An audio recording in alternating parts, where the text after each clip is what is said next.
Hey everyone, and welcome back to In Focus with Clough Photography, the podcast where we explore the stories, the techniques, the art, and the passion behind the lens. I'm your host, Clough, and today we're diving into something that has really energized and inspired me lately.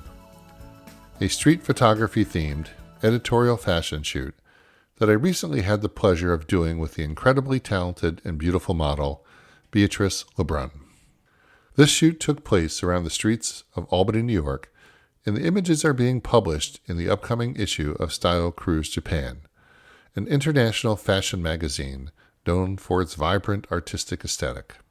So in today's episode, we'll explore why editorial fashion shoots like this matter, why street fashion photography is such a powerful creative tool, how this work hones my editing and post-processing skills, and how all of this circles back to enhance my work with wedding and portrait clients. There's a lot to talk about today, so let's jump in.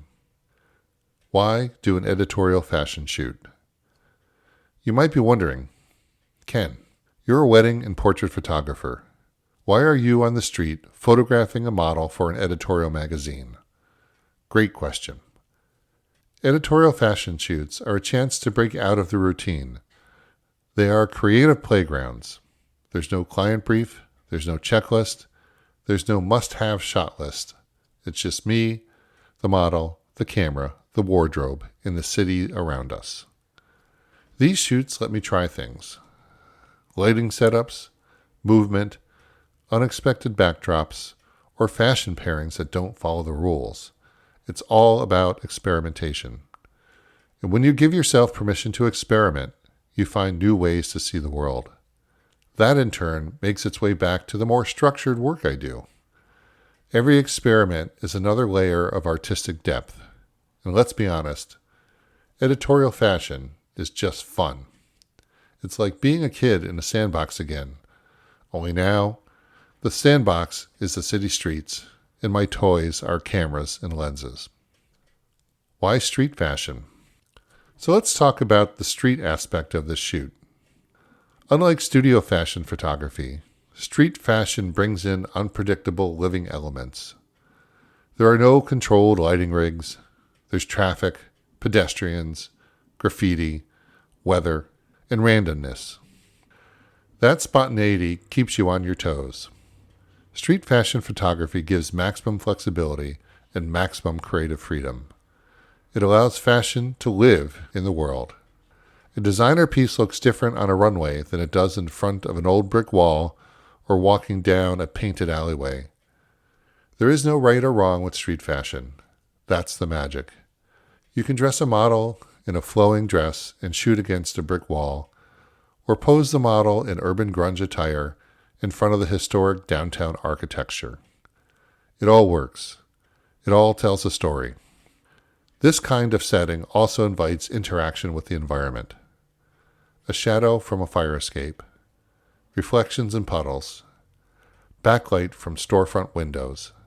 The city becomes a co-creator, and that's where the creativity shines. Beatrice Labrun, the muse of the streets. I need to take a moment to talk about Beatrice Labrun. Beatrice was an incredible model to work with. She brought not just beauty, but character. She understands movement. She understands emotion. She knows how to use her body to communicate the mood and the look that an editorial fashion shoot demands.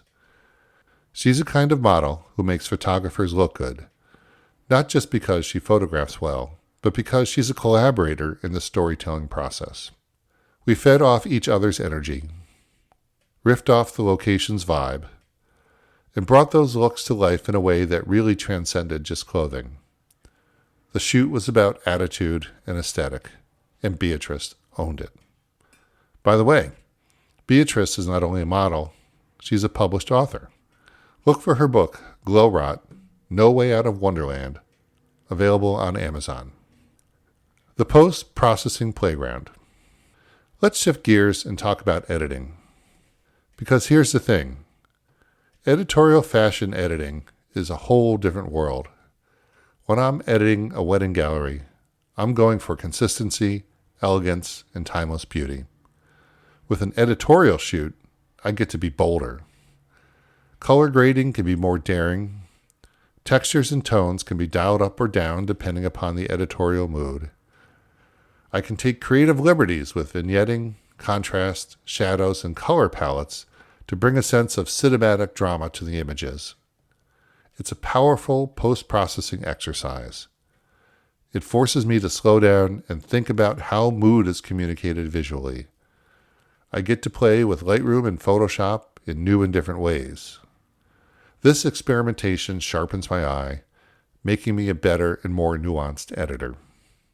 And again, that all feeds back into my client work. I see color more clearly. I recognize nuance faster.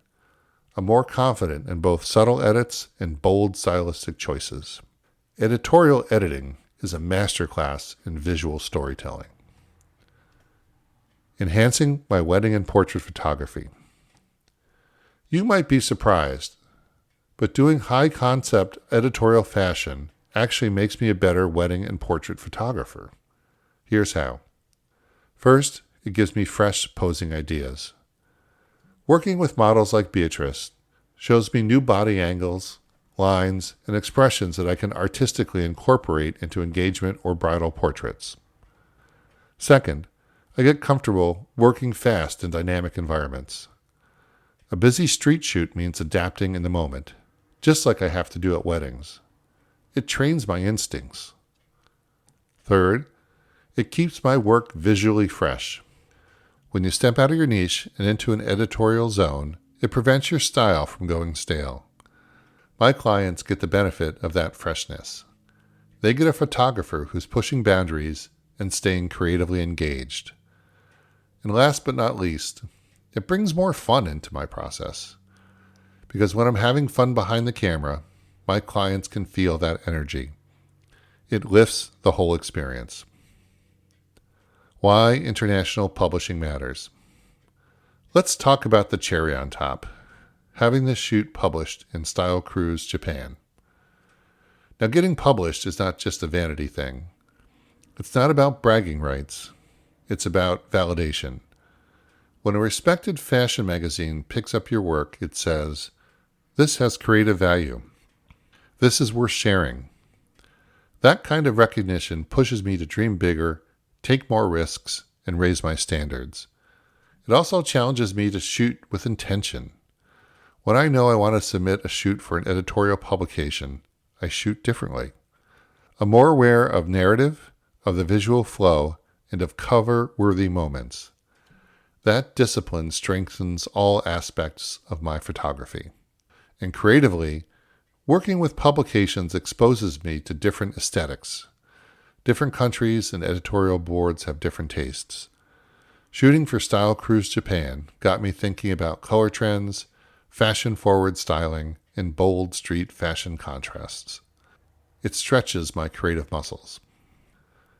A photographer's playground. At the end of the day, editorial street fashion shoots are just plain fun. They're invigorating. They bring out the experimental side of photography. They allow me to connect with other artists, models, stylists, makeup artists, and even passers-by who become part of the experience. I always walk away from these shoots feeling creatively charged.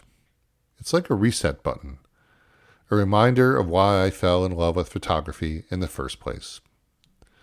Whether I'm crouched behind a bush to get that perfect candid, or ducking into an alley for that gritty texture, I'm fully alive in these moments, and that's what keeps me coming back. Final thoughts. Creativity begets creativity. If you're a photographer listening to this podcast, here's my encouragement to you. Do something outside of your usual genre. Plan an editorial shoot. Work with a model. Get a few outfits from a thrift store and hit the streets. Don't wait for a client to give you permission. Creativity begets creativity. And if you're a client or a future bride listening, know that all of this work feeds into creating a better experience for you. When I push myself creatively, I bring that energy to your session. I bring that freshness to your wedding day, and I capture images that are not only beautiful, but alive. That's what In Focus is all about. Photography with a purpose, art with a heart, and storytelling that goes beyond the expected. Thanks for joining me today on In Focus with Clough Photography. If you want to see the images from this shoot with Beatrice Labrun, check out my Instagram at Clough Photography and look for the upcoming issue of Style Cruze Japan. And if you enjoyed this episode, please rate, review, and share it. It helps more people find the podcast and keeps the creativity flowing. This has been your host, Clough. Until next time, stay inspired, stay creative, and stay in focus.